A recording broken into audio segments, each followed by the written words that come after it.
اعوذ باللہ من الشیطان الرجیم بسم اللہ الرحمن الرحیم الحمد للہ رب العالمین والصلاة والسلام علی سید الانبیاء والمرسلین ابی القاسم محمد اللهم صل على محمد وآل محمد وآلہ الطیبین الطاہرین المعصومین المظلومین ولعنت اللہ علی اعدائہم اجمعین اما بعد فقد قال اللہ تبارک و تعالی فی محکم کتابہ المجید وفرقانہ الحمید وقولہ الحق وهو اصدق الصادقین بسم اللہ الرحمن الرحیم قال انی عبد اللہ آتانی الکتاب وجعلنی نبیا. صلوات پڑھیں. اللهم صل على محمد وآل محمد. عزیزان محترم، ماہ رجب کی 10 تاریخ یہ ولادت بسعادت امام نویں امام حضرت امام محمد تقی علیہ الصلاۃ والسلام اللهم صل على محمد وآل محمد کی ولادت کے ساتھ منسوب ہے. ہمارے نویں امام کم سن ترین امام، حیات طیبہ کل 25 سال. اور ضمناً ایک بات اور عرض کروں کہ 9 رجب کی تاریخ بھی شہزادہ حضرت علی اصغر علیہ السلام اللهم صل على محمد وآل محمد وعجل فرجہ کی ولادت کی تاریخ ہے. باب الحوائج حضرت علی اصغر علیہ السلام کہ جن کے بارے میں علماء فرماتے ہیں کہ جس کے پاس حضرت علی اصغر کا وسیلہ ہو تو اس کی کوئی پریشانی ایسی نہیں ہوگی جو اسے نقصان پہنچا سکے. ہر مشکل کا حل، بہت سے علماء یہ فرماتے تھے کہ ہر مشکل کا حل وسیلہ حضرت علی اصغر علیہ السلام. اللهم صل على محمد وآل محمد. جتنی دعائیں مانگی جائیں، جتنے وسیلے، جتنی مشکلات ہوں، حضرت علی اصغر علیہ السلام کے وسیلے سے دعا مانگی جائے تو اللہ تعالیٰ قبول کرتا ہے. باب الحوائج ہیں اور ظاہر حجت خدا کے فرزند ہیں. دیکھیے امام حسین کی کتنی فضیلت، اللہ کے رسول نے آپ کو وسیلہ بنایا. بہت سے لوگ آتے تھے دعائیں آپ امام حسین کے وسیلے سے مانگتے تھے اور کس طرح لوگوں کی مرادیں پوری ہوتی تھیں، دعائیں مستجاب ہوتی تھیں. امام حسین نے روز عاشور حجت خدا نے جس کے ذریعے حجت تمام کی، کافروں پر، قاتلوں پر، منافقوں پر، ظالموں پر، کربلا والے دن، کربلا کے اندر سرزمین کربلا میں عاشور کے دن جس کو حجت قرار دیا امام حسین نے، حضرت علی اصغر علیہ السلام، کہ جنہوں نے ایسی حجت تمام کر دی، حق اور باطل کو اس طرح واضح کر دیا، بتا دیا کہ دیکھو کہ یہ جو امام حسین کے مقابلے میں آتا ہے وہ نہ صرف اسلام سے خارج ہو جاتا ہے بلکہ انسانیت سے خارج ہو جاتا ہے. ظاہر ہے 6 مہینے کا یہ معصوم شہزادہ، اس نے ایسی رہتی دنیا کو درس دیا کہ اگر تم امام کی معرفت رکھتے ہو تو پھر زیادہ طولانی زندگی کی ضرورت نہیں، بس اگر 6 مہینے کے بھی ہو اور معرفت حاصل ہو جائے تو تم امام کی راہ میں قربان ہونے کی صلاحیت رکھتے ہو. عزیزان محترم، کہ حضرت علی اصغر کو اگر کوئی وسیلہ بنائے، 9 رجب کی تاریخ ولادت کی تاریخ ہے تو اس کی دعائیں قبول ہوتی ہیں. باب الحوائج ہیں. لہٰذا امام محمد تقی علیہ السلام کی ولادت کی تاریخ 10 رجب اور حضرت شہزادہ علی اصغر علیہ السلام کی تاریخ 9 رجب. یہ دونوں ایسی ہستیاں ہیں کہ دونوں میں ایک بات مشترک ہے. حضرت علی اصغر علیہ السلام کم سن ترین شہید، شہدائے کربلا میں سب سے کم سن شہید حضرت علی اصغر علیہ السلام، اور امام محمد تقی علیہ الصلوۃ والسلام صلوات پڑھ دیجئے مل کے محمد و آل محمد صلی پر. علی محمد و آل محمد وعلی. آپ تمام اماموں میں 12 اماموں میں کم سن ترین جن کی حیات طیبہ کل 25 سال 195 ہجری میں ولادت 10 رجب اور 220 ہجری میں شہادت، کل 25 سال کی حیات طیبہ ہے عزیزان محترم. لیکن ایسی شان و شوکت، ایسی عظمت کہ عزیزان محترم کہ جس کے بارے میں امام علی رضا علیہ السلام نے فرمایا اللہم صلی علی محمد و آل محمد وعلی. کہ ظاہر ہے وہ زمانہ ایسا زمانہ تھا کہ جہاں پر لوگ یہ سمجھ رہے تھے کہ اب 8ویں امام کے بعد کون ہمارا امام ہوگا. امام رضا علیہ السلام کے سن مبارک اس وقت 47 سال یا 46 سال ہو چکا تھا. اب دشمن تو دشمن، آپ کے چاہنے والے بھی پریشان تھے. وہ بھی یہ محسوس کر رہے تھے کہ اب ہمارا امام کون ہوگا. پریشان تھے، سوالات ہو رہے تھے، یہاں تک کہ جب امام محمد تقی علیہ السلام کی ولادت ہوتی ہے تو امام رضا علیہ السلام نے ایک جملہ فرمایا، کہا ہاذا، یہ وہ مولود ہے، ہاذا المولود الذی، یہ وہ مولود ہے لم یولد فی الاسلام، اسلام میں ایسا کوئی بچہ پیدا نہیں ہوا، مثلہ ایسا کوئی بچہ پیدا نہیں ہوا، اعظم برکہ، کہ جس کی برکت علی شیعتنا منہ، اس سے زیادہ کسی کی برکت ہو شیعوں کے لیے. سبحان اللہ. وجہ کیا ہے عزیزان محترم؟ علماء نے بیان کیا ہے کہ اس برکت عظیم ہونے کی وجہ، کہ عظیم برکت کی وجہ کیا ہے جس کو امام رضا علیہ السلام نے قرار دیا. تو وجہ یہ ہے کہ کیونکہ اس زمانے میں کہ لوگ یہ سمجھ رہے تھے کہ ہم یہ تو جانتے ہیں کہ نبی کے 12 جانشین ہوں گے، 12 وصی ہوں گے، 12 امام آئیں گے، لیکن 8ویں امام کے بعد کوئی فرزند نظر نہیں آ رہا. 47 سال کا سن مبارک ہو چکا تھا تو لوگ مایوس ہو چکے تھے، پریشان ہو چکے تھے. لیکن جیسے ہی یہ ولادت ہوتی ہے ہمارے 9ویں امام کی تو اس وقت یہ سارے سوالات کے جوابات مل جاتے ہیں. اب کوئی یہ نہیں کہہ سکتا کہ 8ویں کے بعد 9واں امام کون ہوگا، اس لیے امام نے اپنا تعارف کرا دیا. امام رضا علیہ السلام نے بچپن میں ہی تعارف کرا دیا تو لوگ بڑے حیران ہوتے ہیں، کیونکہ یہ پہلا اتفاق ہے. یہ جان لیجیے عزیزان محترم کہ جب ہم تاریخ پڑھتے ہیں معصومین علیہ السلام کی تو تمام امام 12 اماموں میں یہ پہلے امام تھے جنہیں کم سنی میں شرف امامت حاصل ہوا. منصب امامت پر فائز ہوتے ہیں 7 سال یا 6 سال کا سن مبارک ہے جب شہادت ہوتی ہے 8ویں امام کی. تو اب یہاں پر بہت سارے سوالات کے جوابات امام محمد تقی علیہ السلام کے وجود سے مل جاتے ہیں. پہلا سوال یہ ہے کہ یہ سلسلہ جو امامت کا ہے یہ قیامت تک جاری رہے گا. اس طرح کے لوگ مایوس نظر آ رہے تھے، لیکن جیسے ہی ولادت ہوتی ہے اب وہ سوالات ختم ہو جاتے ہیں. اب سب سمجھ جاتے ہیں کہ ہمارے 9ویں امام امام محمد تقی علیہ السلام ہیں. صلوات پڑھیے مل کے محمد و آل محمد پر. صلی علی محمد و آل محمد وعلی. بس جب یہاں سے یہ سوالات جو ہوئے، یہاں تک کہ آپ کی ولادت کے بعد بھی بہت سے لوگوں نے کہا کہ یہ آپ کے فرزند نہیں ہے. قیافہ شناس ماہرین آئے، انہوں نے کہا کہ نہیں، یہ فرزند امام رضا علیہ السلام ہیں. تمام جب طریقوں سے یہ بات ثابت ہو گئی، تمام دلائل کے ذریعے، تو بہت سارے امتحانات سے گزرنے کے بعد آپ کے چاہنے والے بھی پریشان تھے. لیکن امام محمد تقی علیہ السلام کی برکت سے یہ تمام سوالات کے جواب مل گئے کہ اب ہمیں پریشان ہونے کی ضرورت نہیں، ہمارا 9واں امام اس دنیا میں آ چکا ہے. اور اس کے علاوہ ایک بات جو اس سے پہلے سامنے نہیں آئی تھی کہ آیا کم سن والا، کم سالوں والا امام، بچہ امام ہو سکتا ہے یا نہیں.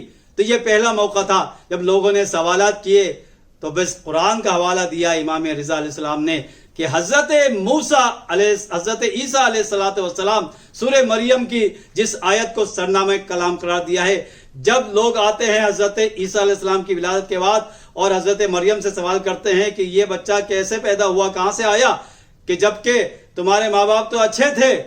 تو حضرت مریم سلام اللہ علیہا نے روزہ رکھا ہوا تھا خاموشی کا.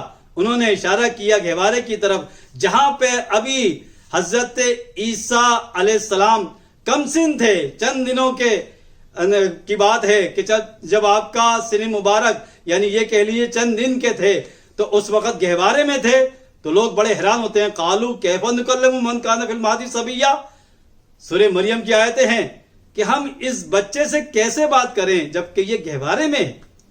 تو اس وقت حضرت عیسیٰ علیہ السلام نے کہا قال انی عبداللہ، اسی گہوارے میں کہا کہ میں اللہ کا بندہ ہوں، آتانی الکتاب، اور میں کتاب لے کر آیا ہوں، وجعلنی نبیا، اور مجھے اللہ نے نبی قرار دیا ہے۔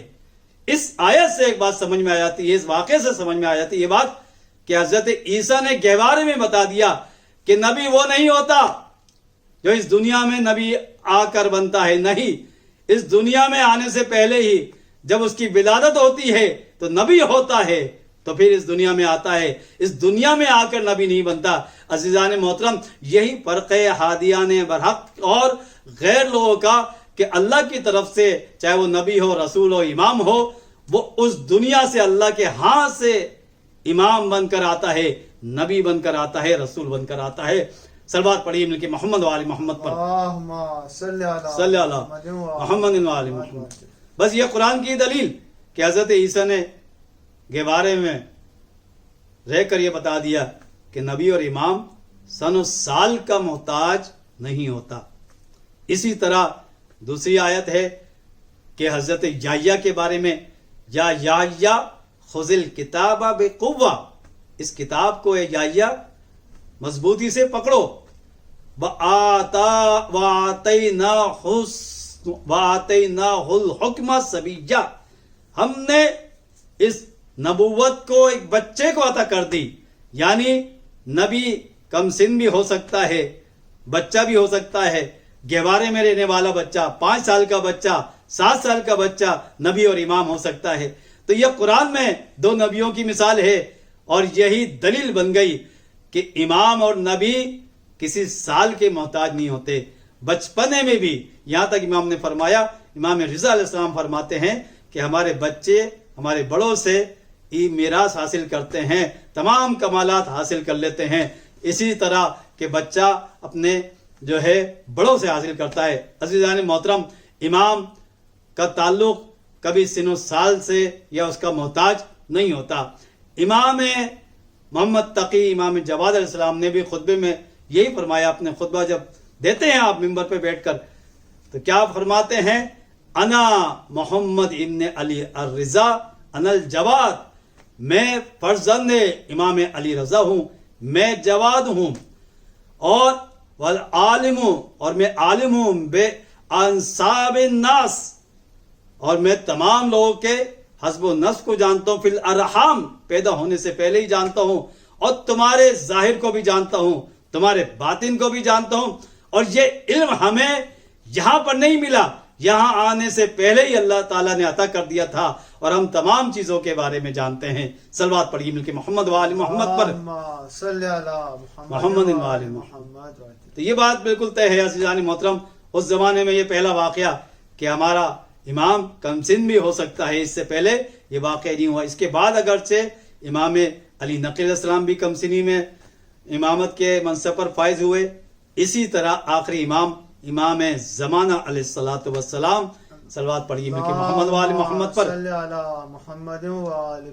آپ بھی منصب امامت پر 5 یا 6 سال کا سن مبارک تھا۔ تو یہ بات طے شدہ ہے قرآن سے بھی اور دلیلوں سے بھی، یہاں تک عزیزان محترم ایسے کمالات کہ مامون کا لشکر جاتا ہے، اور مامون کا لشکر جو اپنے پورے جاؤ حشم کے ساتھ مسلح ایک قافلے کی شکل میں جب جاتا ہے، تمام بچے ایک جگہ کھیل رہے تھے، امام بھی اسی جگہ تھے، سارے بچے ایک طرف ہو جاتے ہیں، لیکن آپ اپنی جگہ پہ کھڑے رہتے ہیں۔ مامون رشید سوال کرتا ہے کہ آپ کیوں اپنی جگہ سے نہیں گئے جبکہ تمام بچے چلے گئے؟ امام نے فرمایا جگہ ایسی نہیں ہے کہ تنگی ہو، جانے والے کے لیے راستہ کھلا ہے، اور میں نے کوئی جرم بھی نہیں کیا۔ بس عزیزان محترم یہ جواب دیکھ کر حیران ہو جاتا ہے، وہ چلا جاتا ہے، پھر واپس آتا ہے تو اس کا باز جو شکار کر کر ایک مچھلی اس کے چونچ میں ہوتی ہے، مامون رشید وہ مچھلی اس باز سے، اس شکاری پرندے سے لے کر اپنی مٹھی میں بند کر لیتا ہے، اور واپسی میں امام سے سوال کرتا ہے کہ میری مٹھی میں کیا ہے؟ بس جانتا تھا، امام نے تعارف کرا دیا تھا کہ میں فرزند امام علی رضا ہوں۔ بس امام نے پورا واقعہ بیان کیا کہ بادشاہ ہوتے ہیں جو اپنے پرندوں کو شکار کے لیے جب کسی پرندے کے طرف روانہ کرتے ہیں، اور یہ شکاری پرندہ جب سمندر سے یا دریا سے مچھلی اپنے چونچ میں لاتا ہے تو اس کو اپنے ہاتھ میں مٹھی بند کر کے ہم اہل بیت کا امتحان لیتے ہیں۔ بس جیسے ہی یہ سوال سنتا ہے بڑا حیران ہو جاتا ہے، تو امام کم سنی میں بھی کمالات کا مالک ہوتا ہے، اور اتنا وہ متاثر ہوتا ہے کہ اس نے فیصلہ کیا کہ میں اپنی بیٹی کا اب امام سے کرتا ہوں۔ لیکن اس کے ساتھ بڑے بڑے علماء تھے، اس کے ساتھ بڑے بڑے درباری علماء اور وزیروں نے اعتراض کیا کہ اس بچے سے کیسے نکاح کر سکتے ہو جبکہ ابھی اس کے بارے میں کچھ بھی نہیں جانتے۔ بس مامون رشید نے ایک مناظرہ کرایا، بڑے بڑے علماء نے سوالات کیے، یا ابن اقصد نے سوالات کیے شکار کے بارے میں کہ اگر کوئی حالت حج میں، حالت احرام میں اگر کوئی شکار کر لے تو اس کا کفارہ کیا ہے؟ تو اس کا پھر سوالات مختلف طریقے سے امام نے بیان کیے، بتایا کہ کس طرح سوال کیا جاتا ہے۔ جب سوال مکمل ہو جاتا ہے پھر امام نے ہر سوال کے مطابق جوابات دیے، تو بڑے بڑے علماء حیران ہو جاتے ہیں اور علمی کمالات دیکھ کر یقیناً سمجھ جاتے ہیں یہ بچہ یہاں سے پڑھ کے نہیں آیا بلکہ اللہ کی طرف سے کمالات لے کر آیا ہے۔ صلوات پڑھیے مل کے محمد و آل محمد پر، صلی علی محمد و آل محمد۔ تو یہ امام کا سن مبارک اس وقت 9 سال یا 10 سال کا تھا جب آپ نے تمام علماء کے سامنے ایسا مناظرہ کیا، ایسے سوالات کے جوابات دیے۔ یہاں تک آیا ہے کتابوں میں کہ ایک نشست ایسی بھی ہوئی کہ جس میں 30,000 سوالات کیے گئے، اور معجزے کے ذریعے یقیناً 30,000 سوالات کے لیے ایک طولانی نشست چاہیے۔ تو علماء نے کہا، علامہ مجلسی رحمۃ اللہ فرماتے ہیں کہ ہو سکتا ہے یا تو طولانی نشست ہو یا کئی دنوں پہ مشتمل ہو۔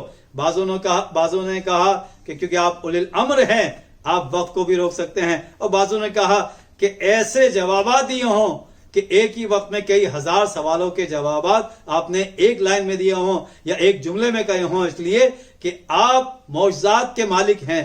تو یہ ایسا معجزہ ہے کہ ایک نشست میں 30,000 سوالات کیے اور امام نے جوابات دیے۔ صلوات پڑھیے مل کے محمد و آل محمد پر، صلی علی محمد و آل محمد۔ امام کے کمالات عزیزان محترم کہ جو سوال کیا جاتا ہے آپ نے اس کے جوابات دیے اور پیغام پہنچا دیا کہ دیکھو امام اگر کم سن بھی ہے تو سارے سوالات کے جوابات دیے امام۔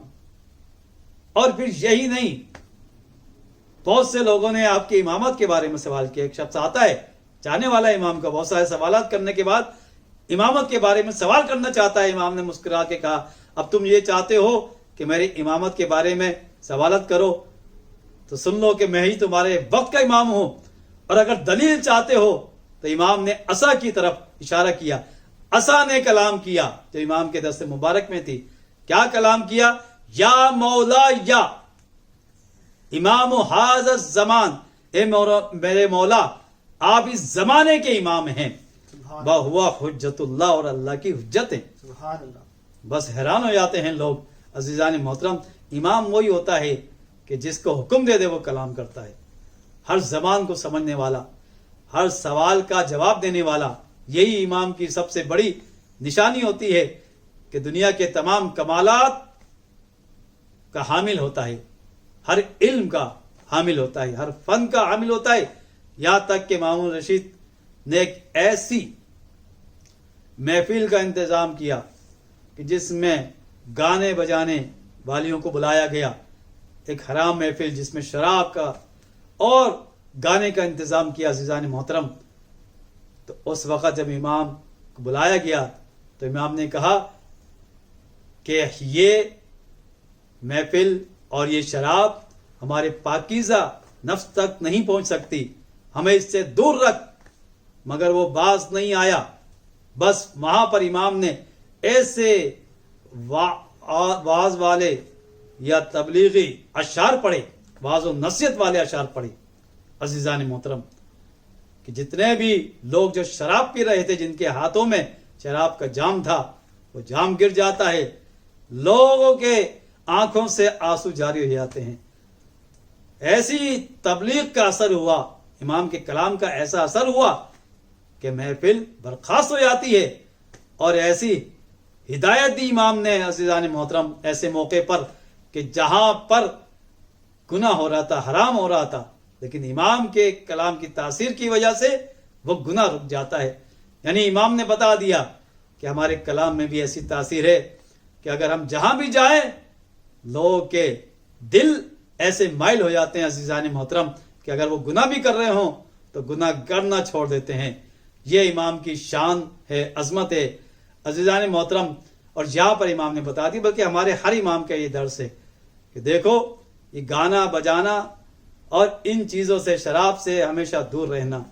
آج کل بہت سے لوگ منقبتوں میں یا نعتوں میں میوزک کا استعمال کرتے ہیں۔ کسی بھی مجتہد نے، کسی عالم نے، مرجع تقلید نے اجازت نہیں دی، حرام ہے، تو یقیناً سننا پڑھنا یہ سب حرام میں شامل ہو جاتا ہے۔ صلوات پڑھیے مل کے محمد وآل محمد پر۔ اللہم صلی علی محمد وآل محمد وجل۔ امام کے بہت سارے کمالات، معجزات امام محمد تقی علیہ السلام کے بارے میں بیان کیا کہ مامون رشید کی بیٹی کہتی ہے کہ میں نے اپنے باپ کو دیکھا کہ شراب کے نشے میں دھت ہے، اور کہتا ہے کہ تلوار لاؤ، اس کا غلام تلوار لاتا ہے، اور امام کے بیت الشرف جا کر وہ کہتی ہے کہ میں اس کے پیچھے پیچھے گئی اور میرے سامنے امام کے ٹکڑے ٹکڑے کر دیے، اور اس کے بعد وہ گھر آ جاتا ہے، رات کی تاریکی ہے، اور جب صبح بیدار ہوتا ہے تو میں نے کہا کہ آپ پتہ ہے آپ نے کیا کیا؟ آپ نے 10ویں امام کو ان کو قتل کر دیا، ٹکڑے ٹکڑے کر دیا۔ مامون رشید ظاہر نشے میں تھا، اس نے کہا جا کے دیکھو۔ امام کے بیت الشرف جب جا کے دیکھا تو بڑا حیران ہو جاتا ہے وزیر، کہتا ہے میں نے دیکھا کہ امام کے جسم اقدس پر ایک خراش بھی نہیں ہے، اور امام زندہ و صحیح سالم ہے۔ سبحان اللہ۔ بڑا حیران ہوتا ہے، مامون رشید کو جا کے خبر دیتا ہے۔ مامون رشید کہتا ہے کہ یہ ایسا معجزہ ہے کہ جس سے معلوم ہوتا ہے کہ یقیناً آپ ہی اللہ کے حقیقی نمائندے ہیں۔ لہٰذا بڑا حیران ہوتا ہے، وہ کہتا ہے کہ یہ معجزہ کسی سے ذکر نہ کیا جائے۔ عزیزان محترم، ایسے کمالات کا مالک ہمارا امام کہ جس نے اپنے چاہنے والوں کی ہر لمحے مدد کی۔ امام کا لقب جواد، ایسے سخی کہ جو بھی آپ کے پاس آتا تھا آپ اس کی مدد فرماتے تھے، اس کی پریشانیاں دور ہو جاتی تھیں۔ حرز جواد آپ جانتے ہیں، ایک ایسا تعویذ ہے، حرز ظاہر ایسی حفاظت جس سے ہوتی ہے کہ وہ تعویذ اگر انسان اپنے پاس رکھ لے یا انگوٹھی میں پہن لے یا گلے میں تعویذ کی شکل میں پہن لے تو انسان ہر قسم کی ناگہانی آفات سے محفوظ رہتا ہے۔ سبحان اللہ۔ حرز امام جواد بڑا مشہور ہے، ایران میں جا کے لوگ لاتے ہیں۔ تو عزیزان محترم، یہ حرز یعنی امام کی برکت سے انسان، اور بھی بہت ساری نظریں امام سے منسوب کہ اگر کوئی نظر کرے امام سے، اگر اس کو کوئی بھی چیز چاہیے، خصوصاً مال و دولت کے لحاظ سے، گھر کے لحاظ سے کوئی اس کو پریشانی ہے تو امام جواد کے صدقے سے، امام جواد کی وسیلے سے اگر دعا کرے گا تو اس کی یہ ساری مالی پریشانی ختم ہو جائے گی۔ امام کے بہت سارے کمالات عزیزان محترم۔ آپ کا روزہ آج بھی لوگ جاتے ہیں کاظمین میں تو وہاں لوگوں کی مرادیں پوری ہوتی ہیں۔ ہمارے ہر امام کا سب سے بڑا فلسفہ امامت یہی ہے کہ وہ جب تک زندہ ہوتے ہیں تب بھی لوگ کسب فیض حاصل کرتے ہیں، اور جب اس دنیا سے ظاہراً چلے جاتے ہیں لیکن کسب فیض حاصل کرنے کا یہ سلسلہ ہمیشہ جاری رہتا ہے، چاہے مزار کے ذریعے چاہے ان کے وجود مقدس کے ذریعے۔ امام نے ہماری ہدایت کے لیے بہت سارے اقوال کہ امام نے فرمایا اگر مومن چاہتا ہے عزت حاصل کرے تو عزت کا طریقہ یہ ہے کہ لوگوں سے بے نیاز ہو جائے۔ انسان جتنا لوگوں کے سامنے دست دراز کرے گا، ہاتھ پھیلائے گا تو اس کی عزت ختم ہو جائے گی، چاہے وہ مال و دولت حاصل کر لے لیکن عزت ختم ہو جائے گی۔ امام نے فرمایا عزت چاہتے ہو تو لوگوں کے محتاج نہ بنو.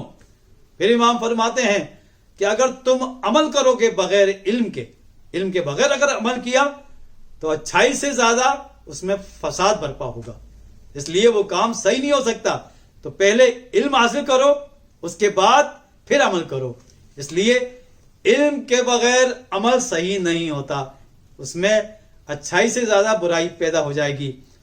اور امام نے فرمایا کہ یہ بادشاہ، یہ حکمران جب بہت زیادہ ظلم کرتے ہیں تو یہ ان کی حکومت کی سمجھیے کہ آخری میعاد ہوتی ہے، آخری وقت ہوتا ہے. ظلم کی وجہ سے حکومت ختم ہو جاتی ہے. ظلم سے کبھی حکومت چل نہیں سکتی. لہٰذا انسان کو کوشش کرنا چاہیے عزیزان محترم کہ کبھی دوسروں کا محتاج نہ ہو اور علم کے بغیر کوئی عمل انجام نہ دے. پہلے علم حاصل کرے، اس کے بعد عمل کرے. اور پھر جب دیکھے انسان کہ اگر حکمران زیادہ ظلم کر رہے ہیں تو اس کا مطلب یہ امام فرماتے ہیں ان کی حکومت ختم ہونے والی ہے. بس اللہ تعالیٰ کی بارگاہ میں دعا گو ہیں. آج کی یہ مبارک شب کہ 9 تاریخ جو گزری ہے، یہ ولادت باسعادت حضرت علی اصغر علیہ السلام کی، 10 تاریخ امام محمد تقی علیہ السلام کی ولادت کی تاریخ. ان دونوں ہستیوں کا تو یہ واسطہ. ہماری اس عبادت کو اپنی بارگاہ میں قبول فرما، ہمارے گناہ کبیرہ اور صغیرہ کو معاف فرما، ہمارے مرحومین کی مغفرت فرما، مومنین کی جان و مال عزت و آبرو کی حفاظت فرما، دشمنوں کو، دہشت گردوں کو نیست و نابود فرما. بہت سارے ہمارے مومنین بیمار ہیں.